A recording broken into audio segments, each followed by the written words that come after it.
Good evening, everyone, and welcome to the official post-game press conference for the college football playoff semifinal at the All-State Sugar Bowl. We ask that you please turn off all cell phones during the press conference. We'll begin with Clemson head coach Dabo Swinney and players from Clemson. At this time, we have the following players: quarterback Kelly Bryant, defensive end Cleveland Farrell.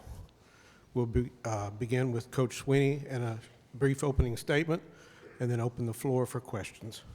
Coach Swinney, the floor is yours. Okay, I appreciate it. Well, obviously, very disappointed.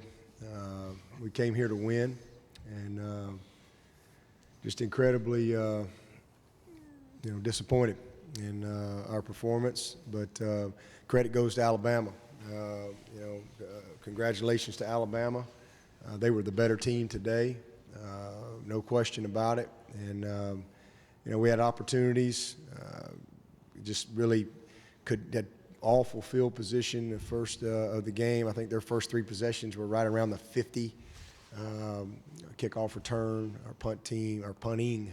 We did not punt the ball well and flip the field when we had opportunities. But just really disappointing in the first half especially. But, as bad as we played, we still had an opportunity. I thought our defense kept us in the game and really played pretty good. They only had 260 yards, I think. Their backs, we knew that was going to be a big challenge for us. I think they had about 100 yards rushing, the two combined for that. So we did some good things. I was proud of Alex for making a couple kicks. Young guy going out there in that setting and making a couple kicks, something he can build on. But at the end of the day, just, championship football is a game of a few plays. And especially when you're playing Alabama, Alabama's number one scoring defense in the country for a reason. And you gotta make the critical plays, and we didn't do that. We did it last year. We didn't do it this year. We had some opportunities. Had a big drop on third down early in the game. We got a chance in the second half. We come out, we get the turnover, and we got a chance. It's a 10-6 game. And we've got the right call, no safety defense. We got a post route, probably getting ready to throw it for a touchdown, and we get a sack, fumble, catch, and a penalty. It's like a 42-yard play. So the biggest thing was one thing we've done a great job of all year is points off of turnovers. And we gave up 14 points off of turnovers, and one of them was obviously a pick six. Another one, they got great field position, went on to score. So 14 points off of turnovers, and if you just play kind of even football, as bad as we played, it's a 10-6 game in the fourth quarter. You got a chance, but tough sledding when you get behind like that against Alabama and the clock's against you, and they're going to play a lot of two safety, so just a tough day all the way around for us. A lot of penalties, and again, just misplays. 5 sacks. We didn't protect our quarterback well at all, and could not run the football effectively. So that's really the story of the game. But again, the credit goes to Alabama. They did a heck of a job, and they're a great football team. We all know that. But at the end of the day, I will say this: I know we didn't score right there at the end, but I'm really proud of our defense and our offense and how they competed down the stretch. In a tough situation. I think that says a lot about who they are, the character of our team, and I'm very thankful.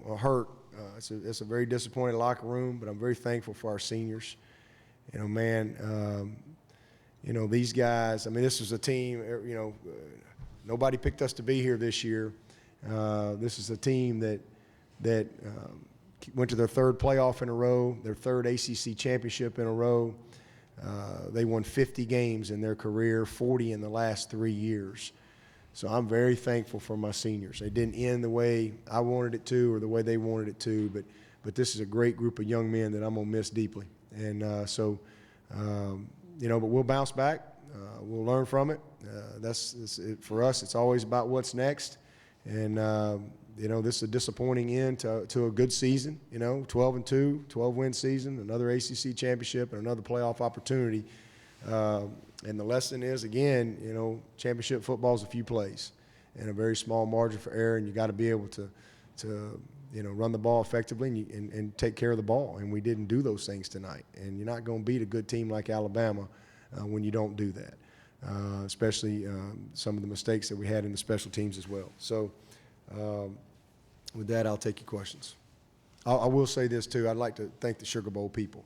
It's been a long time since I've been here and experienced this bowl. I've never experienced it as a coach, and I thought our folks from the Sugar Bowl here, they did a great job.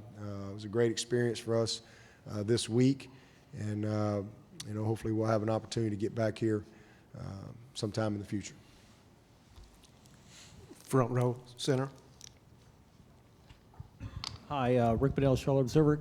Kelly, at any point did you feel like you had the opportunity to establish a rhythm possession to possession? It was hard early. There was making a few minimal mistakes, out there, couldn't really get in the rhythm. That was pretty much the thing for us. We'll put together a drive, then feel like we'll shoot ourselves in the foot. It was kind of frustrating, but, the mindset over there, just stick together. We talked about it before the game. There's going to be adversity, early in the game. Just make sure we stick together and battle through it. But you got to give credit to Alabama. The mistakes that we made, they capitalized on it. So, it's a learning experience for us.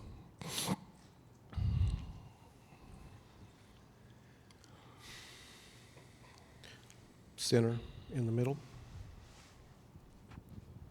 Coach, Steve Moulton, 97.7 The Zone. You mentioned it briefly in your opening comment of that immediate turnover in the second half. How vital do you think that was for it turned out to be negative yardage, but you still got the field goal, but weren't able to get 7 off that turnover to start the second half? Yeah, it was critical. It gave us, like I said, it gave us a little shot in the arm, gave us the momentum, great energy. I mean, I really felt like I know we had a negative play right there on the first play, but the field goal 10-6, we're right there in it, and then we get another stop, and we put a good drive together, and again we've got we'll be sick when we watch it on tape. Kelly's getting ready to pull the trigger and throw it, and we get sacked. Ball comes out, they get it. So again, it's a game of a few inches, and they made the plays. We didn't. So just really that simple. That's what it comes down to. Missed opportunities, but they forced those missed opportunities. Next question on the left-hand side. Coach Trevor Groves, CUTigers.com. The guy at the end of the table there, Cleveland, had a sensational season and will have a decision coming up to make. How much has he meant to your program these last couple of years? Oh, I'm so proud of Clee. It's been fun to watch him mature and grow. You get to know these guys in the recruiting process, and he's just kind of a shy kid coming in, and just to watch him blossom, into a great man. He's a great leader. He's one of the best leaders we have on this team, and obviously he's an outstanding football player. But I'm just really proud of who he is as a young man, what he's all about. His heart, his will to win, how he prepares, and then again how he pushes and holds his teammates accountable. I mean, he's a grinder, man, and just really, really proud of him. Questions for the players? In the center again. Kelly, if you could comment on what you saw on film compared to what you saw in live action here tonight. Was there any difference in what you saw on film compared to what Alabama brought game plan-wise tonight? It's pretty much the same thing that transfer over to the field, but we knew what we was gonna get into, prior to the game. We knew it was gonna be a physical game. We was gonna have to, make plays, make the contested plays. But like I said, earlier, just Alabama made those plays, which we should have made. Over on the left-hand side. Christopher Walsh, SEC Country, Cleveland. How physical was that game? I mean, we knew coming into the game it was going to be a grown man's game.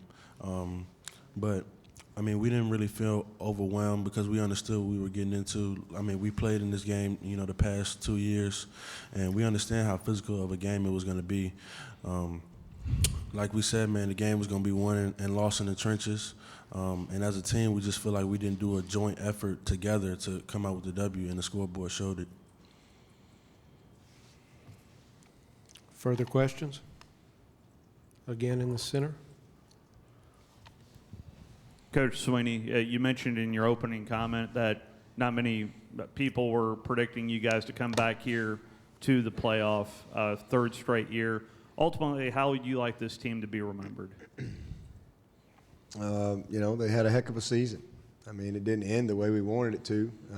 You know, you're never happy when you don't win that last game. But at the end of the day, when you step back and take it, it's a disappointing moment, man. I mean, this is not what we came here to do. Put a lot of work into this and didn't get it done. So it's very disappointing. But at the end of the day, when you take a deep breath and you step back a little bit, this will be one of the best teams that we've had. I mean, this has been a remarkable team. I mean, it really has. I mean, you look at what Kelly Bryant has done this year, his first year playing quarterback. We had a lot of young guys step up. I thought our defense had a chance to be really, really special, and they were. And then offensively, it was going to be a group that was going to have to grow and get better, and we're going to have a lot. And we obviously lost a lot of guys, but you know, this has been a fun team to coach. I have thoroughly enjoyed being around this group of guys. They have been easy to coach. They've come to work all year. They've had an unbelievable attitude and work ethic and just belief, and it's been fun. You know, they really have. I mean, again, this was a bad night, but that doesn't change how I feel about the type of season. It's hard to win 12 games, and it's certainly hard. 130 teams. There's 4 that make it to the playoff, and these guys earned that. We earned a butt whipping tonight as well, but we also earned 12 wins, and again, 3 ACC championships in a row. Especially those seniors, you know, to see those guys win 50 games in their career and 40 in the last 3 years, it's been a heck of a run. We have not lost a lot of games, and so it's really disappointing when you have to kind of process that when it happens. But, you know, I tell our guys all the time, it's always about what's next. We're going to learn, and we're going to grow, and we're going to always get better. And my expectation is to be right back here next year, right back in the middle of it, right back in the thick of it. We got a heck of a team coming back. We're going to have a much more experienced team next year than we had this year, and they'll be eager to get back to work. So our season is ending the earliest that it's ended in a while. But you know, we'll take a little time and decompress a little bit. School starts back for us on the 10th. We'll have a team meeting on the 11th. We'll have our banquet on the 13th, and I'm really, really excited about honoring these seniors in a proper way, as opposed to in a very disappointing locker room. So we'll catch our breath, and again, we'll get our perspective where it needs to be. And, man, I'll be excited to get back to work and start over a new journey and again, go see if we can finish a little better next year. But at the end of the day, there ain't many 12-win teams in the country. And, you know, we lost to Alabama. We lost to a great football team. And, you know, we'll own that. And that's I don't think this will be the last one. We'll see. Everybody talks about the trilogy and all that like somebody's fixing to die or something. You know, like the world's coming to an end. We'll be back, and so will they. We'll have probably several more opportunities to hook it up with these guys, and we look forward to that. That concludes the Clemson portion of the press conference. Gentlemen, thank you for your time. Okay.